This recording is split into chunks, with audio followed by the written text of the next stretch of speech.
First on 13, candidates for Iowa's 1st District congressional seat faced off in what might be their one and only debate last night.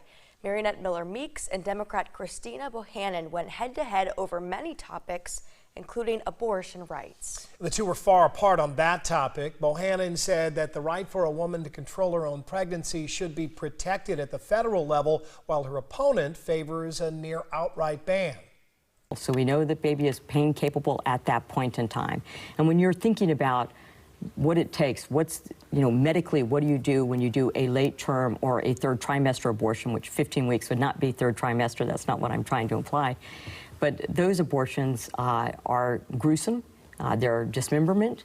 And when you have an infant that can feel pain, it then brings, I think, to people, they see that in a different light than they do at an earlier point in time in pregnancy. So I support Roe versus Wade. 70% of Americans support Roe versus Wade. This is a very dangerous path that we are going down. It will put women's lives at risk, and it is one of the worst examples of government overreach that we have seen in a very, very long time. It inserts politicians into the most private, personal aspects of a person's life. Unprofitable. They had several exchanges regarding abortion rights. The debate ended with this question about what they'd want if their respective political party were to hold the majority in the House next year. What should be the first bill voted upon in January?